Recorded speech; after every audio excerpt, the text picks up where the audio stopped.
Hi, and welcome to Belinda's Book Nook. I am here today to do another episode of my new series, my new mini series called The Curse of Book Two. And I am not dressed really fancy or anything here. I'm kind of in my post-exercise outfit here, so don't mind. And my sweatshirt I stole from my son, so yeah. So we're going to talk today, and I'm going to listen. I keep promising you all that these are going to be shorter videos than my normal videos. And now I realize when I watched one of the other videos, and I'm like, well, that's not really that short. So I think it's also because I read the books, so I do have to read the back of the books. So I'm going to cut the babbling and get to the books. This series is, for those of you who haven't watched the beginning and the introduction, is just me clearing out my bookshelves and bookcases. And I had the, I think there's others that have committed this crime as well. I had taken the depth of my shelves and my bookcases, and I've utilized the entire space. So I had double stacked books. I had books in the front and books in the back. Nobody can see the books in the back because there's books in the front. So I have had books for so many years that are sitting back there that I just have not visited. I'm going through a lot of them, and these also include some that are on the front as well, don't get me wrong. I've still committed an offense all over in terms of hoardingville. And so what I've done is I've grabbed books because I've noticed a pattern of at least 2 books by an author, and for whatever reason, I just don't read them. I do have, I think, a few in that I said that I was talking about that I might have read one, but most of these I have not read anything by the author, so I don't know anything about them. And what I'm doing is asking you to help me decide whether I should keep it, discard it, and save that special real estate. I'm saying evict that book, tell it it's got to go bye-bye, so that I can have space for new books, and I could always put it on a list and then just take it out of the library and read it. Unless you think something is really good and I probably should keep it in my collection, let me know. What I will say, because I want to make sure that that's clear, because I'm recording these and they're not all coming out and I'm doing, the follow-up right afterwards. I'm recording many of these videos ahead of time. Some books have already been evicted, I have to say, and some are still here. But if I do mention one that you think that I might have gotten rid of and you think it's worth me reading, make the case, let me know at least, because I can always get a cassette from the library. I don't have to have the actual physical book. So without further ado, once again, I am talking too much. The first book that we're going to talk about is by an author called Jan Philip Senker. I guess that's how you pronounce his name. So I committed, that was this one. I committed kind of the double offense. So not only did I buy 2 books of this author and still didn't read them, I bought 2 different editions of one of the books. So I have 3 books by this author. 2 of them are the same. I do know that on one of these, I can see in the back of this one that there's a sticker. So I did get this one used. I think this one is too. I don't know. I just probably didn't know. Usually when I go to thrift stores, I was always looking in my app to see if I had it.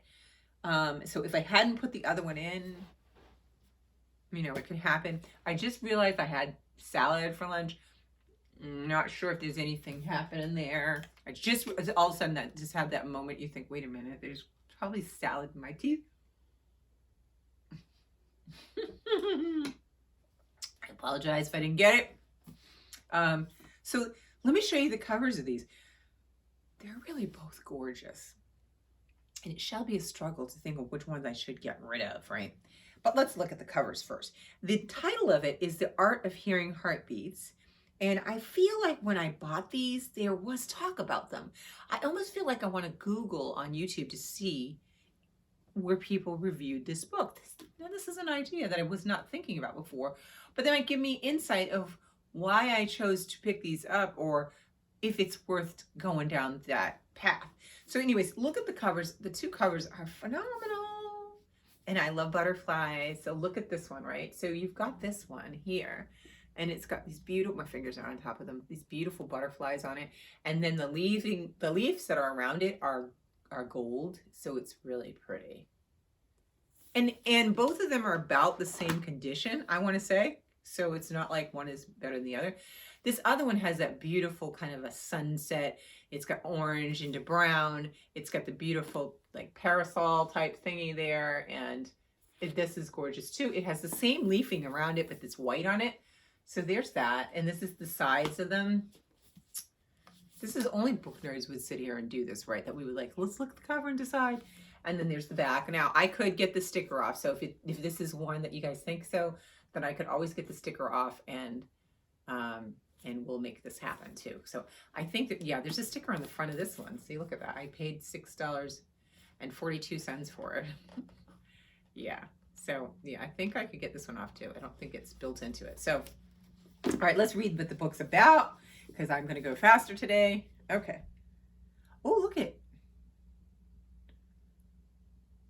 yeah, this one here does not really have a description on the back, but this one does. It has more blurbs. So maybe this came a little later. This one says, when Julia Wynn's father disappears one day, her family is shocked and confused. That is until they find a love letter he'd written many years ago to a woman in Burma. Intent on solving the mystery and piecing together her father's mysterious past, Julia decides to put her own budding legal career on hold to travel to the small mountain town of Kala. It's K-A-L-A-W. Kala? Law. I think so. There she is approached by a man who claims to know her father and who also seems to have an uncanny knowledge of Julia herself. She meets him every afternoon and listens to the incredible tales of her father's youth, of his childhood blindness, his education in a monastery, and most of all, about his passionate relationship with a local girl. What Julia uncovers is a tale of unimaginable hardship, resilience, and passion that will forever change her own life. And on the back of this one, it says,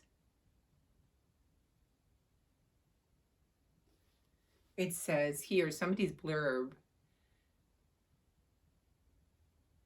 It says, set in Burma, The Art of Hearing Heartbeats is a rare novel telling the story of a blind young man's journey through a world of auditory intensity. Jan Philip Senker renews one's faith in the possibility of real, pure love. I finished the book in tears. And this is by Shauna Yang Ryan, the author of Water Ghost. Don't know that book either. So it's set in Burma. We all know that I do like to have books set in other places because I feel like you can learn a little bit about them. So yeah, these are the options for that one. Okay, so let me know what you think about them, if you've read it or heard anything about it. The other one is A Well-Tempered Heart, and another gorgeous cover. Look, the cover's beautiful on this one. And then the back of it, the leafing is always either gold or white. It's gold on this one. And this is a sequel to this book here. So if I keep one, I guess I have to keep this one at least, right? To finish the series.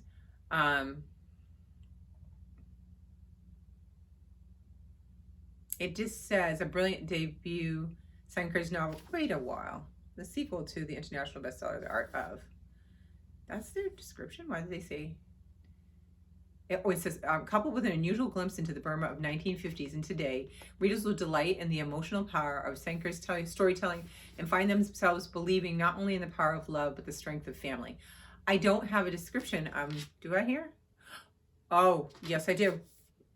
Okay, so the description's here. I don't like to read the description of a second book because if I read the first book, I want to go through the emotions of whatever happens there. But I do know, like here, even the inside has the gold leafing on here. It is really nice design for a paperback book. Interesting. Yeah. So what do you think? Have you read this? Do you know anything about this? And which, like, do these two go together? No, these two look like they go together better. I don't know. I kind of like this one too. I kind of like the white with the gold on it and the butterflies, like them together like that. But let me know what you think. I find that kind of interesting. I don't know what it would be about, but I mean, I think I like to explore that. So that's a maybe on my part, but you guys tell me otherwise. And the last author for this one, for this episode, is Cecilia Ahern, and I think I was doing something one time and I realized that I had two books by this author and I didn't even know. And this one just had the cutest cover on it. I think this one is, well, again, I bought these things probably over 5 or 6 years ago. This one is called Thanks for the Memories, and the cover looks like this, and I'm going to show you what's kind of cool about it is, if you open, you see the little windows there that you see the people.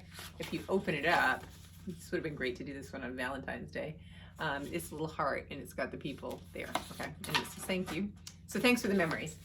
This one is New York Times bestselling author Cecilia Ahern's charming new novel explores what happens when what if becomes a reality for two strangers whose lives are at a crossroads. How can you know someone you never met? That's the question that haunts Joyce Conway these days. Recovering from a terrible accident and with her marriage in pieces, Joyce is suddenly plagued by an overwhelming sense of deja vu that makes her feel as if the life she's living is not her own. During the day, she has vivid memories of things she's never been seen, such as cobblestone Parisian streets she's never visited. And at night, she dreams of a little girl she's sure she's never met. Joyce is convinced she's lost her mind until a series of coincidences leads her on a journey to meet the one person who may hold the answers she needs. Someone's life could be depending on you right now. That's the pitch that finally persuades Justin Hitchcock to donate blood, the first thing to come straight from his heart in a long time.